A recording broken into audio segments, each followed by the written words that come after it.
So good morning guys. तो चलिए start करते हैं 12 मई के इंपॉर्टेंट करंट अफेयर्स को।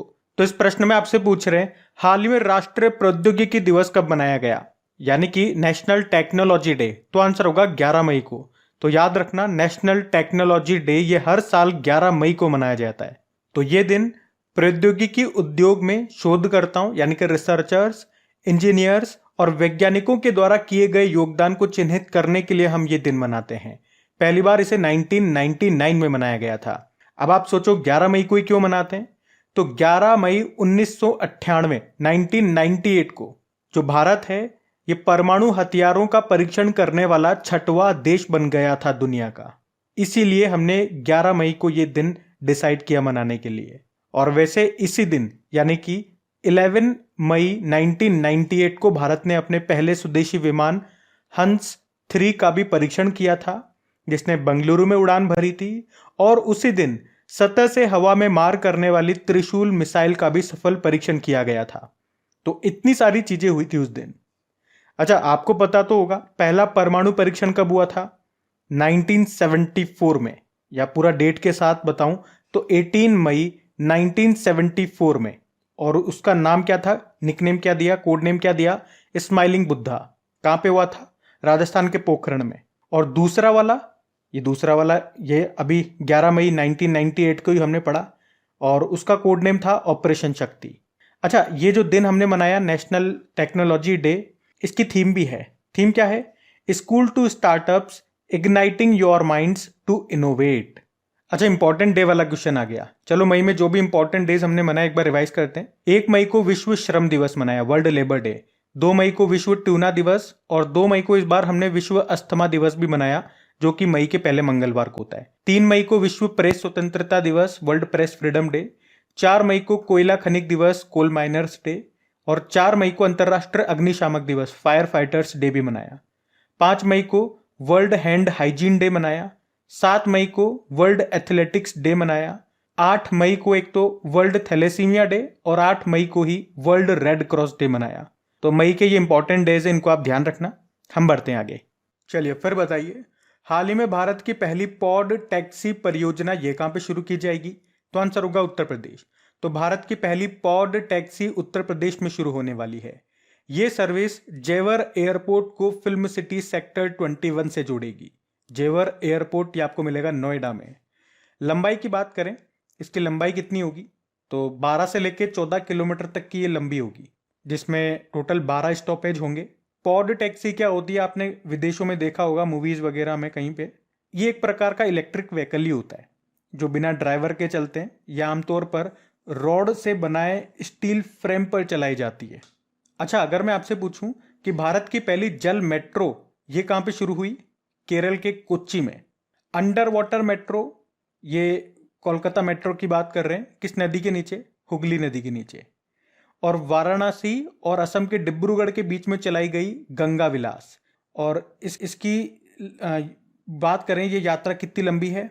तो 3200 किलोमीटर की यात्रा ट्रेवल करेगा ये क्रूज। अच्छा, भारत का पहला वाटर प्लस प्रमाणित शहर कौन सा बना? इंदौर। और अगर आपसे पूछे कि भारत की प्रथम हवाई टैक्सी सेवाएं ये कहां से शुरू की गई? चंडीगढ़। अभी आपको याद है उत्तर प्रदेश का पहला फार्मा पार्क ये किस जिले में स्थापित किया गया? ललितपुर। अच्छा, देश का पहला नाइट सफारी पार्क कहां बनेगा? लखनऊ में। और अगर आपसे पूछे कि भारत की पहली नाइट स्काई सेंचुरी कहां बनेगी, तो आंसर होगा लद्दाख। अच्छा, ये बताओ एशिया की सबसे बड़ी अंडर वाटर हाइड्रोकार्बन पाइपलाइन कहां पे स्थापित हो रही है? असम में, ब्रह्मपुत्र नदी के नीचे, जिसकी लंबाई है 4080 मीटर। तो ये पॉइंट्स भी ध्यान रखना आप। बढ़ते हैं आगे।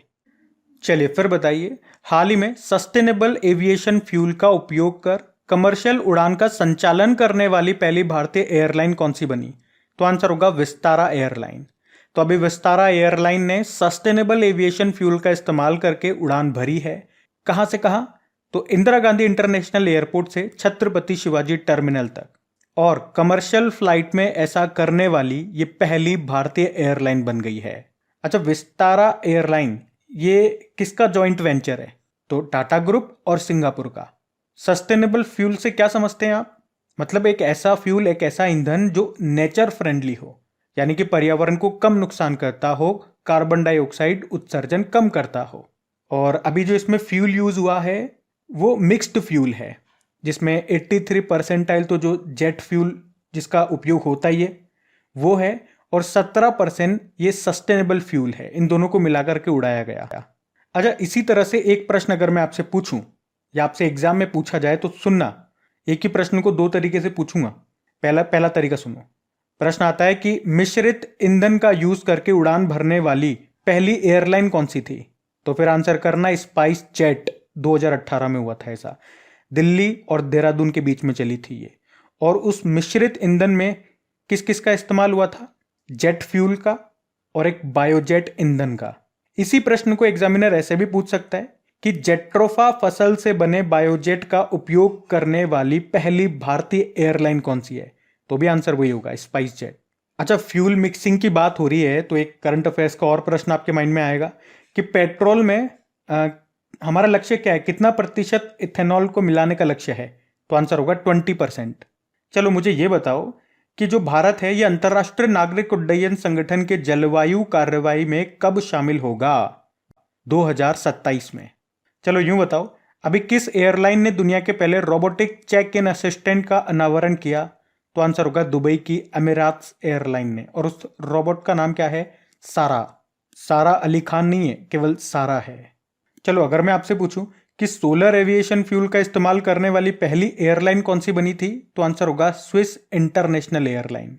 वैसे हमारे एविएशन मंत्री कौन है? ज्योतिरादित्य सिंधिया। इनके पास एक और मंत्रालय है। कौन सा मंत्रालय है? स्टील मंत्रालय। वैसे बताओ, चंडीगढ़ एयरपोर्ट का नाम बदल के क्या कर दिया? भगत सिंह जी के नाम पे कर दिया गया। अरुणाचल प्रदेश के तीसरे हवाई अड्डे का नाम बताओ? डोनी पोलो हवाई अड्डा। और अभी प्रधानमंत्री जी ने झारखंड में कौन से हवाई अड्डे का उद्घाटन किया था? देवघर हवाई अड्डा। और गोवा में जो मोपा इंटरनेशनल एयरपोर्ट है उसका नाम वहां के पूर्व मुख्यमंत्री मनोहर पार्रिकर के नाम पे कर दिया गया। तो ध्यान रखना ये पॉइंट्स। बढ़ते हैं आगे। चलिए फिर बताइए, अंतरराष्ट्रीय बास्केटबॉल महासंघ ने वर्ष 2027 में मेंस बास्केटबॉल वर्ल्ड कप के लिए किस देश को होस्ट के लिए चुना है? तो आंसर होगा कतर। तो याद रखना सिंपल सा, मेंस बास्केटबॉल वर्ल्ड कप जो 2027 में होंगे, कहां पे होंगे? कतर में होंगे। ये इसका 20वां संस्करण होगा। अच्छा, इसका 19वां संस्करण तो 2023 में होना है। कहां पे? 3 देशों में होगा, जापान, इंडोनेशिया और फिलीपींस में। ये 25 अगस्त को शुरू होगा जो 10 सितंबर 2023 तक चलेगा। ये ध्यान रखना। पहले हम बात करते हैं फेडरेशन इंटरनेशनल दे बास्केटबॉल अमेच्योर की। स्थापना होती 1932 में और हेडक्वार्टर इसका मीज स्विट्जरलैंड में है। अच्छा, कतर से आपको याद आएगा, मेंस फीफा वर्ल्ड कप का आयोजन अभी 2022 के लास्ट में कतर में ही हुआ था, जो कि इसका 22वां संस्करण था, जिसको अर्जेंटीना ने जीता था फ्रांस को हरा के। अच्छा, उसके अलावा याद रखना भी 2023 में जो AFC एशियन कप होंगे वो भी कतर में होंगे। 2030 के जो एशियन गेम्स होंगे वो भी कतर में होंगे। और अगर आपको याद हो तो अभी कतर के दोहा में डायमंड लीग प्रतियोगिता का आयोजन हुआ था, जिसको नीरज चोपड़ा ने जीता था। याद आया?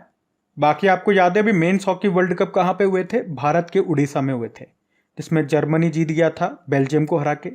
और कॉमनवेल्थ गेम्स 2022 में हुए थे, कहाँ पे? बर्मिंघम इंग्लैंड में। अगले वाले ऑस्ट्रेलिया में होंगे। तो ध्यान रखना ये पॉइंट्स। बढ़ते हैं आगे।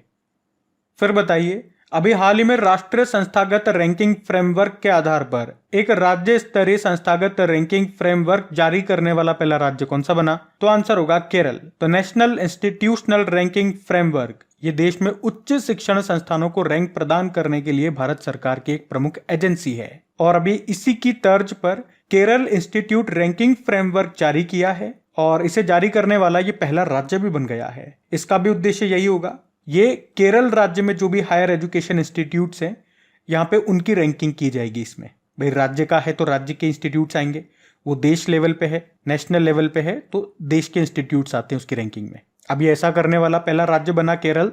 तो ये रहा मैप में केरल। देखो उसकी कैपिटल तिरुवनंतपुरम है। भारत का पहला स्पेस टेक पार्क आपको यहीं पे मिलेगा। विक्रम साराभाई स्पेस स्टेशन आपको यहीं पे मिलेगा। केरल को गार्डन ऑफ स्पाइस मसालों का बाग कहते हैं। और आपको बता दूं, विश्व का पहला ताड़ के पत्तों का पांडुलिपि संग्रहालय ये बना है तिरुवनंतपुरम में ही। और केरल के तिरुवनंतपुरम में अभी भारत और फ्रांस के बीच में फ्रिंजेक्स नाम का एक्सरसाइज हुआ था, आपको याद होगा। और तिरुवनंतपुरम में डिजिटल साइंस पार्क का भी उद्घाटन किया गया। केरल की पहली वंदे भारत मेट्रो ये तिरुवनंतपुरम से कसारगोड के बीच में चली। वैसे यहाँ के मुख्यमंत्री हैं पिनाराई विजयन, गवर्नर है आरिफ मोहम्मद खान। यहाँ का राजकीय पशु क्या है? हाथी है। और राजकीय पक्षी है ग्रेट हॉर्नबिल। यहाँ पे साइलेंट वैली नेशनल पार्क मिलेगा, Periyar national park, Eravikulam national park मिल जाएगा। और इडुक्की डैम, कई बार एग्जाम में आता है इडुक्की डैम, ये आपको यही मिलेगा केरल में। किस नदी पे? पेरियार नदी पे। और अभी केरल की स्वास्थ्य मंत्री का नाम न्यूज में था, याद है आपको? क्योंकि उनकी आत्मकथा ऑटोबायोग्राफी आई है, उसका नाम है my life as a comrade. अभी आपको याद होगा भारत का पहला खुले में शौच मुक्त यानी कि ODF प्लस जिला कौन सा बना? केरल का वायनाड जिला। अभी केरल सरकार ने एक पंचायत एक खेल का मैदान परियोजना भी शुरू की।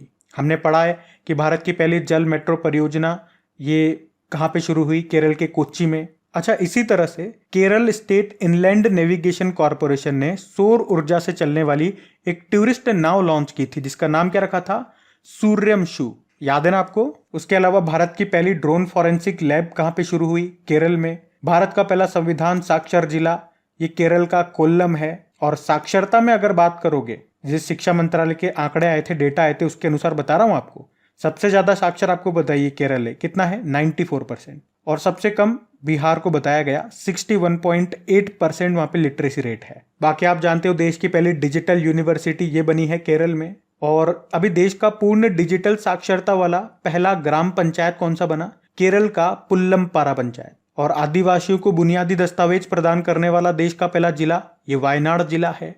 लेकिन देश का पहला संविधान साक्षर जिला पूछेंगे तो कोल्लम आंसर होगा। अच्छा, देश का पहला पूरी तरह से डिजिटल बैंकिंग वाला राज्य कौन सा बना था? तो भी आंसर होगा केरल। और याद रखना, केरल जो है ये मनरेगा श्रमिकों को पेंशन देने के लिए कल्याण बोर्ड बनाने वाला पहला राज्य भी बना था। उसके अलावा केरल का कुंभलांगी गांव ये भारत का पहला सैनिटरी नैपकिन मुक्त गांव बना। और अभी केरल हाईकोर्ट भारत का पहला पेपरलेस हाईकोर्ट भी बन गया। भारत का पहला जेंडर पार्क ये आपको केरल में मिल जाएगा। भारत का पहला ग्राफीन नवाचार केंद्र आपको मिल जाएगा केरल में। तो इस तरह से केरल से काफी सारे करंट अफेयर्स के आपके क्वेश्चन मैंने आपको रिवाइज करा दिए। वैसे आप देखोगे ना, काउंटिंग करोगे तो देखने को तो आपको यहाँ पे 10 क्वेश्चन दिखेंगे, लेकिन अगर आप ढंग से देखोगे, हम कितना अंदर डुबकी लगाते हैं क्वेश्चन में, कितना मैं आपको पीछे के क्वेश्चंस का रिवाइज कराता हूं, तो आप मान के चलो 15 से 20 मिनट की क्लास में आप 50-60 क्वेश्चन को आराम से टच कर लेते हो। मैं तो मिनिमम बता रहा हूं आपको, ज्यादा फैकालॉजी भी नहीं कर रहा। आप खुद से ट्राई करना कि जो मैं बोल रहा हूं वो सही बोल रहा हूं कि नहीं बोल रहा। आप कहोगे इतना रिवीजन तो और भी बड़े बड़े यूट्यूब चैनल्स कराते हैं, लेकिन साथ में मैंने ये भी बोला है 15 से 20 मिनट की क्लास में 30-30, 40-40, 50-50 मिनट नहीं ले रहा हूं। बाकी अगर सेशन अच्छा लगे, मेहनत अच्छी लगती है तो प्लीज अप्रिशिएट जरूर किया करो वीडियो को लाइक करके, और अपने दोस्तों के साथ में शेयर जरूर करा करो, क्योंकि अगर वीडियो को ज्यादा से ज्यादा लोग देखेंगे तो मुझे भी मोटिवेशन मिलेगा। आप हर जगह देखते होंगे, अगर किसी को रेस्पॉन्स मिलता है तो वो अगला उसका जो वर्क होता है उसमें और ज्यादा डेडिकेशन के साथ काम करता है। चाहे वो मूवी हो गई, चाहे हीरो हो गए, चाहे टीचर हो गए, चाहे किसी भी चीज को ले लेना, चाहे स्टूडेंट हो गया, चाहे कंपनी में काम करने वाला कर्मचारी हो गया, तो उसके काम की वैल्यू अगर दिखती है उसे, तो वो और मन लगा करके काम करता है। और अगर हमारे काम की वैल्यू दिखती नहीं है तो फिर मजा नहीं आता है काम करने में भी। तो प्लीज आप लोगों से रिक्वेस्ट है, इसे शेयर जरूर करें। बाकी आपकी प्रैक्टिस के लिए मैं क्विज भी बना करके देता हूँ, PDF भी बना करके देता हूँ, सब फ्री में मिलता है अपनी क्रैक एग्जाम एप्लीकेशन में। लिंक डिस्क्रिप्शन बॉक्स में है। अभी बढ़ते हैं आगे। चलिए फिर बताइए, अभी हाल ही में 8 years ऑफ मोदी सरकार कंपाइलेशन ऑफ अचीवमेंट्स नाम की बुक को किसने लिखा? तो आंसर होगा संदीप मारवाह ने। आपको पता है मोदी सरकार ने अपने 8 साल पूरे कर लिए हैं, तो इन 8 सालों में उन्होंने क्या क्या काम किए, क्या क्या उनके अचीवमेंट्स रहे, इन सभी बातों को इस बुक में बताया गया है। तो इस बुक को लिखा है संदीप मारवाह ने। और ये कौन है? ये international chamber of media and entertainment industry के अध्यक्ष हैं। और इन्होंने इस बुक को लिखा है, और इस बुक की पहली प्रति इन्होंने पूर्व राष्ट्रपति रामनाथ कोविंद जी को प्रदान की। अच्छा, कुछ और अगर मैं आपको रिवाइज कर रहा हूं तो एक टेनिस प्लेयर हैं जयदीप मुखर्जी, अभी इन्होंने आत्मकथा लिखी है अपनी, उसका नाम है cross court. KM Chandrashekhar as good as my word नाम से बुक लिखी। और रचना बिष्ट रावत, अभी इन्होंने Bipin the man behind the uniform नाम से बुक लिखी है बिपिन रावत जी के ऊपर। ध्यान रखना ये। बढ़ते हैं आगे। चलिए फिर बताइए, हाल ही में जारी संयुक्त राष्ट्र की वैश्विक मातृ मृत्यु, मृत जन्म और नवजात मृत्यु के मामले की सूची में पहले स्थान पर कौन सा देश है? तो आंसर होगा भारत। तो अभी संयुक्त राष्ट्र यानी कि यूनाइटेड नेशन ने एक रिपोर्ट जारी की है जिसमें बताया है कि मातृ मृत्यु यानी कि बच्चे को जन्म देते समय माँ की मृत्यु हो जाना, या फिर मृत जन्म यानी कि मरे हुए बच्चे का पैदा होना, और नवजात मृत्यु यानी कि बच्चे ने जन्म तो ले लिया लेकिन जन्म लेने के बाद अगर वो मर जाए। तो विश्व में अगर आप देखोगे जितने भी इस तरह के मामले हैं उनमें से 60% मामले तो केवल 10 देशों में ही आपको मिल जाएंगे, और उनमें भी सबसे ज्यादा मामले आपको भारत में मिलेंगे, ऐसा इसने बताया है। इनके अनुसार 2020-21 के अगर डेटा की बात करें तो ऐसे कितने मामले आए थे विश्व में, तो 4.5 मिलियन यानी कि 45 लाख, और इनमें से भारत में कितने हैं 0.78 मिलियन यानी कि 7,80,000 मामले। तो इस तरह की रिपोर्ट में टॉप आकर के बहुत बुरा लग रहा है, लेकिन ये इन्होंने डेटा जारी किया है तो आपको बताना जरूरी है। अच्छा, इसी तरह से पिछले साल हमने एक रिपोर्ट पढ़ी थी कि मातृ मृत्यु अनुपात, मैटरनल मोर्टेलिटी रेशो, ये सबसे कम किस राज्य का है भारत में बात करेंगे तो आंसर होगा केरल का। तो देखो, केरल की लिटरेसी रेट यानी कि साक्षरता दर सबसे ज्यादा है और मातृ मृत्यु अनुपात ये सबसे कम है। कितनी अच्छी बात है। देखो, संयुक्त राष्ट्र की बात करें, यूनाइटेड नेशन, स्थापना होती है इसकी 24 अक्टूबर 1945 में, इसीलिए तो 24 अक्टूबर को आप यूनाइटेड नेशन डे मनाते हो। वैसे 24 अक्टूबर को और कौन कौन से दिन मनाते हो ये कमेंट बॉक्स में लिख के बताओ जरा। इसका हेडक्वार्टर मिलेगा आपको न्यूयॉर्क में और इसके सेक्रेटरी जनरल हैं एंटोनियो गुतेरेस।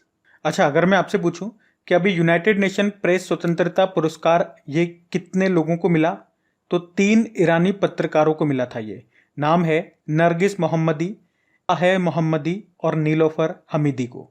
बाकी आप जानते हो अभी यूनाइटेड नेशन आतंकवाद विरोधी समिति के अध्यक्ष कौन बने, TS तिरुमूर्ति। और यूनाइटेड नेशन में भारत की स्थायी प्रतिनिधि परमानेंट रिप्रेजेंटेटिव कौन है, रुचिरा कंबोज हैं। ध्यान रखना ये। बढ़ते हैं आगे। फिर बताइए, अरब लीग में किस देश को 12 साल के बाद फिर से शामिल कर लिया जाएगा, तो आंसर होगा सीरिया को। तो अगर मैं आपको बताऊं तो ये बात है सन 2011 की, जब सरकार विरोधी प्रदर्शनों पर हिंसक रूप से कानूनी कार्रवाई के बाद सीरिया को अरब लीग से निलंबित कर दिया गया था। अरब लीग क्या है, इसे IPL की तरह मत समझना, इंडियन प्रीमियर लीग कर दो कि यहाँ पे भी क्रिकेट होगा क्या। तो देखो, इसे लीग ऑफ अरब स्टेट्स भी कहा जाता है। ये मध्य पूर्वी और उत्तर अफ्रीका के सभी अरब देशों का एक संगठन है। इसका गठन कब हुआ था, यह स्थापना होती 1945 में। हेडक्वार्टर मुख्यालय आपको मिलेगा काहिरा, मिस्र यानी कि इजिप्ट में। और अब सीरिया इसमें फिर से शामिल हो गया, तो अब इसमें सदस्य देश कितने हो गए, टोटल 22 हो गए। और सीरिया से आपको जरूर याद आ रहा होगा, मन में उठक पटक चल रही होगी कि अभी सीरिया और तुर्की में जो भूकंप आया था उसमें मदद के लिए हमने एक ऑपरेशन शुरू किया था, ऑपरेशन दोस्त उसका नाम है। अच्छा, नए मेंबरों से संबंधित कुछ प्रश्न मैं आपसे पूछता हूं। अभी यूं बताओ, शंघाई कोऑपरेशन ऑर्गेनाइजेशन का 9th नंबर का नया मेंबर कौन सा बना, ईरान बना है। अभी इसी तरह से न्यू डेवलपमेंट बैंक का 9th नंबर का ही मेंबर बना है मिस्र यानी कि इजिप्ट, जहां पे 2022 में कोप 27 का आयोजन हुआ था, शर्म अल शेख मिस्र में, याद है ना आपको। अभी नाटो का नया मेंबर 31 नंबर का कौन सा बना, फिनलैंड बना है। आसियान का भी 11वें नंबर का सदस्य देश कौन सा बना, तिमोर लिस्ते। वैसे इंटरनेशनल मॉनेटरी फंड का 190वां मेंबर कौन सा है, एंडोरा। और यूनेस्को का 193rd नंबर का कौन सा है, साउथ सुडान है। वर्ल्ड बैंक का 189th नंबर का सदस्य देश कौन सा है, नाउरू है। अब एक प्रश्न आपके लिए छोड़ रहा हूं, अभी टोटल कितनी महारत्न कंपनियां हैं, टोटल नवरत्न कंपनियां कितनी हैं, और अभी सबसे नवीनतम महारत्न और सबसे नवीनतम नवरत्न कंपनी कौन सी बनी है, ये आप बताओ कमेंट बॉक्स में। हम बढ़ते हैं आगे। अच्छा, सीरिया की कैपिटल दमिश्क होती है, ये भी ध्यान रखना। अब बढ़ेंगे आगे। चलिए फिर बताइए, अभी हाल ही में किस मंत्रालय ने सक्षम लर्निंग प्रबंधन सूचना प्रणाली को लॉन्च किया, तो आंसर होगा स्वास्थ्य मंत्रालय ने। तो अभी हमारे केंद्रीय स्वास्थ्य मंत्रालय ने सक्षम नाम से एक लर्निंग मैनेजमेंट इंफॉर्मेशन सिस्टम को शुरू किया है। तो इसका उद्देश्य क्या है, तो जो हमारे स्वास्थ्य कर्मी हैं, जो डॉक्टर हैं, उनको सिखाने के लिए है ये। उसमें लर्निंग दी जाएगी, उनका स्किल डेवलपमेंट किया जाएगा, उनको ट्रेनिंग दी जाएगी, मैनेजमेंट, इन सब के बारे में उनको सिखाया जाएगा। देखो, सक्षम की फुल फॉर्म क्या हो गई, stimulating advance knowledge for sustainable health management. वैसे हमारे हेल्थ मिनिस्टर कौन है, मनसुख मांडविया हैं। तो ध्यान रखना, ये जो सक्षम नाम से ये सिस्टम है, इसको किसने लॉन्च किया, स्वास्थ्य मंत्रालय ने। बढ़ते हैं आगे। फिर बताइए, अभी हाल ही में हरे कृष्णा हेरिटेज टावर का शिलान्यास या उसकी नींव कहां पे रखी गई, तो आंसर होगा हैदराबाद में। तो हमारे तेलंगाना के जो मुख्यमंत्री हैं के चंद्रशेखर राव, तो अभी इन्होंने हैदराबाद में 400 फीट हरे कृष्णा टावर की नींव रखी है, यानी कि फाउंडेशन स्टोन रखा, उसका शिलान्यास किया। इस टावर में श्री राधा कृष्णा और श्री वेंकटेश्वर स्वामी के मंदिर बनाए जाएंगे।